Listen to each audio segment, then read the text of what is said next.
Somewhere across the Nazi-controlled Atlantic Ocean, a trawler is met by several German sailors. Once aboard the trawler with his team, the captain meets Anders and Gus, seemingly on a sailing holiday of their own. While the trawler gets searched by his men, the captain checks the passports of the two guys. Considering their inebriated state, the captain regales them with a tale of how he had come across another bunch like them, and how the only option they were given was to choose between the end of their lives either due to fire or water. While his men on the deck begin spilling kerosene all over, the men below cautiously approach a cupboard. Suddenly, its door is thrown open and they are attacked by Henry. On the deck, meanwhile, Anders and Gus begin taking down the Germans as well. In the distance, they see the German ship whose sailors they've eliminated just when Freddy swims back and assures them that they won't be attacked. The reason for his confidence is that he had just been over to fit the ship's explosives with a fuse. With the promised explosion, Freddy then wonders what their objective is. Gus explains that 25 days earlier, a discreet plan was put together by the United Kingdom to tackle being cornered by the Germans. With their submarines reigning over the Atlantic, the Germans have been consistently ensuring that Britain does not receive help of any kind from the Americans. As a remedy, a covert, unofficial attack on the German resupply operation is suggested to sink the ships responsible for all the repairs and rearming of the submarine fleet. These ships are located on the Spanish-controlled island of Fernando Po and include 2 Nazi tugboats and 1 Italian supply ship. At the headquarters of the Special Operations Executive, Brigadier Gubbins introduces Gus March Phillips to Lieutenant Commander Ian Fleming, who together brief him about Operation Postmaster. Gus is told about the target being the Italian ship Duchessa d'Aosta, responsible for refueling, rearming the submarines with torpedoes, and also for replenishing CO2 filters. The mission entails Gus and his team posing as fishermen aboard a trawler equipped with enough explosives to destroy the Duchessa. He is then introduced to SOE agents Richard Herron and Marjorie Stewart, who work undercover at Fernando Po. While Richard has multiple profitable businesses there with high-ranking Nazi officials as his major clients, Marjorie is an actress and singer and will be posing as an American gold trader to distract the commanding officer of Fernando Po, Heinrich Löhr. Gus quickly puts together a trustworthy team consisting of Henry Hayes, Freddy, the Buzz Frogman, and Anders Lassen. When he mentions needing Jeffrey Appleyard, though, Gus learns that he was caught by the Nazis on his way back from a reconnaissance mission on Fernando Po. Since he would already have the details that Operation Postmaster would need, Gus insists on having him on board owing to his superior planning skills and states that he can be broken out of the heavily guarded La Palma on the way to Fernando Po. Now, with just 18 days to arrive, Gus explains the severity of the unsanctioned and unauthorized mission for which he chose his crew. Saying that they are headed towards liberating Jeffrey from La Palma, he also adds that 2 SOE agents are already on their way to Fernando Po by train to ensure that the ships will be fully stocked when they are hit. On the train, meanwhile, Marjorie discreetly robs a German soldier's suitcase to find the Duchessa's manifest. Richard then relays the quantities of torpedoes, diesel, and CO2 filters to Gubbins at the SOE headquarters, who promptly dispatches it off to Ian. Prime Minister Churchill, on the other hand, faces the heads of the country's armed forces to learn that they all agree that surrendering to Hitler is the only way to save their country.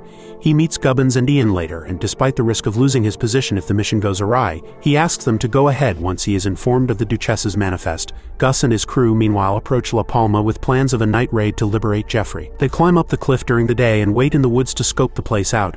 Noticing the arrival of the Gestapo, however, Gus changes their plan and decides to move immediately. While Anders aims his trusted bow and arrow at the Nazi outposts, Freddy cuts the fence open for the group. Splitting up once inside, they open fire across the place as Gus takes down a few German soldiers and Anders lets a grenade loose. Freddy, on the other hand, takes over a Nazi machine gun to take a majority of them down as well. Eventually, Anders tackles and stabs those Nazis stationed around Jeffrey, and once they are all taken care of, the group unites and soon makes their way out together. At Fernando Po, meanwhile, Richard and Marjorie notice a lot more Nazi soldiers and weapons than anticipated earlier. Refocusing on their target for the moment, they meet the commanding officer of the island, Heinrich Löhr. Despite apparently having a profitable arrangement elsewhere, Löhr isn't able to ignore Marjorie's charms and agrees to look into what can be done for a good gold business to be established among them. Later, Richard informs Marjorie about arranging 2 separate parties for the officers and soldiers to keep them all away from the docks for Gus and the crew to arrive undetected. However, he adds that since Löhr isn't a fan of partying, Marjorie will have to somehow keep him distracted. Meanwhile, the crew is a fortnight away from Fernando Po, as Jeffrey suggests taking a wider route to their destination to avoid running into any issues on the way. At Richard's casino bar that afternoon, he learns from the harbor master, Captain Binia, about the Duchess leaving the harbor 3 days earlier than planned. Meanwhile, Löhr tests Marjorie about her knowledge of Midtown New York's largest gold trader. Even though it seems like she walks into his trap initially, she surprises him by joking about being a Jew herself, thereby easily gaining his trust. Later, Richard and Marjorie relay the news they have gathered back to the SOE and eventually to Gus and the crew.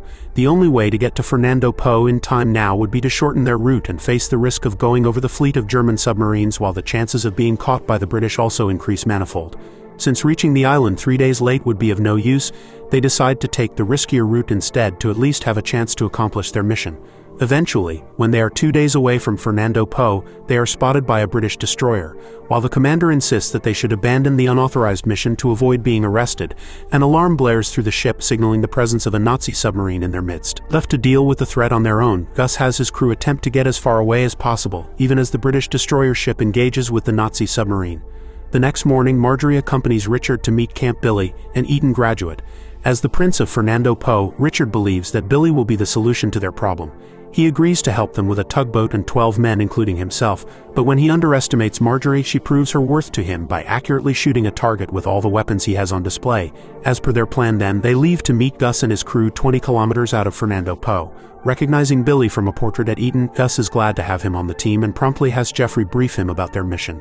Since they'll be outnumbered at the harbor, Billy reveals the men and the weapons he brought along to help their attempt to sink the Duchess and the supplementary tugboats. Gus explains that Richard will be planting a bomb to get rid of the lights around the Duchess before his crew discreetly rigs its hull with explosives. On the day of the intended attack, Richard places a bomb in the island's central electricity plant. Carefully clicking it into place, however, he is caught in the act, and is left with no other option but to swiftly take his opponents down. Meanwhile, Marjorie dresses up as Cleopatra and suggests that Lur be her Caesar for the costume party that evening. Dismissing her idea, he offers to have a dark Nazi party of their own. But when she insists that he join her at the costume party, he readily agrees. By nightfall that day, all officers are gathered for the costume party while all soldiers are at a separate event. Watching from a distance, Gus announces that they will make their move once the lights are out. With both parties a raging success, Richard has ensured about 90% of the soldiers at Fernando Po are away from the harbor. He informs Marjorie that she will need to somehow manage to keep Lur at the party for half an hour, as that is when the power is supposed to be hit. Confident of her abilities, she finds Lur in the crowd and assures him of a good time. However, she learns from the Italian attaché about Lur forcing the reinforcement of Duchess's hull to make her unsinkable. Excusing herself, she informs Richard about the discovery and he rushes off to contact Gus. Once the bomb at the electricity plant explodes, he gains Gus's attention and informs him over the radio about the Duchess's reinforcement. Listening in, Gubbins tells them to just find a way to get things done. The Admiral arrives at his office just then, having heard of the unofficial mission, and instructs him to stop all the progress. While Gubbins feigns ignorance, his team member turns out to be a mole, letting the Admiral speak directly to Gus and ordering him to abort the mission. Gus merely pretends not to have heard him clearly, and switches off the radio line, which causes the Admiral to threaten to not just shut them down but also to assure Churchill's removal from office. Once he leaves, Ian attempts to contact Gus again while Gubbins speaks to the Prime Minister. Despite the Admiral's threat, Churchill asks Gubbins to continue with the mission, but contact seems to have been lost with Gus. However, Gubbins is sure about Gus going ahead with the mission because of his reputation for not following orders. Correctly anticipated by Gubbins, Gus and his crew indeed discuss an alternative plan.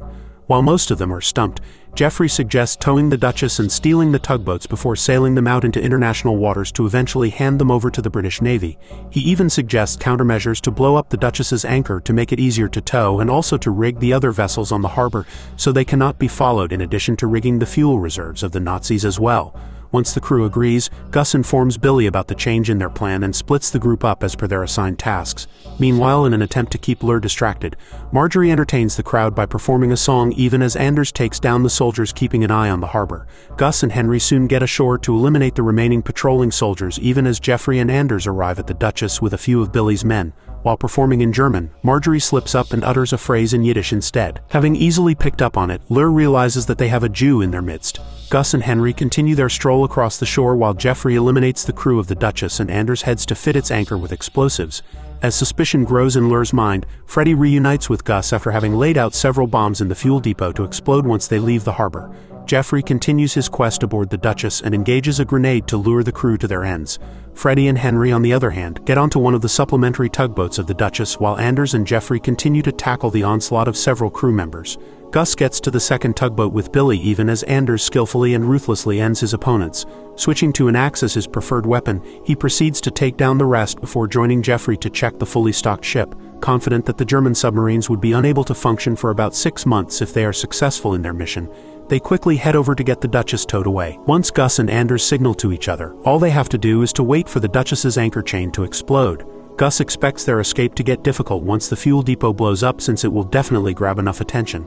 As Billy's tugboat is attached to the Duchess, everyone waits with bated breath for the anchor. Its explosion is heard by the soldiers at the party, but they are unable to exit the shed since Richard locked them in earlier. Marjorie meanwhile is on her own with Lur when she realizes that he intends to torture her.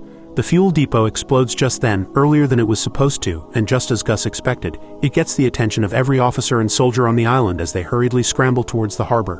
While it seems difficult for Billy's tugboat to pull the Duchess away, the crew opens fire in retaliation to being under attack.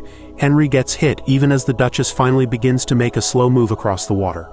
The German attack ceases only when the crew sails far enough out of range just as Lur arrives at the harbor and realizes that the Duchess has been taken. When the captain of the harbor and the Italian attaché of the Duchess complain about Lur's distraction having caused the issue, he simply shoots them both. Realizing the seriousness of Duchess's loss, he then instructs the remainder of their boats to follow the thieves out just as they explode, thereby rendering all his plans unnecessary.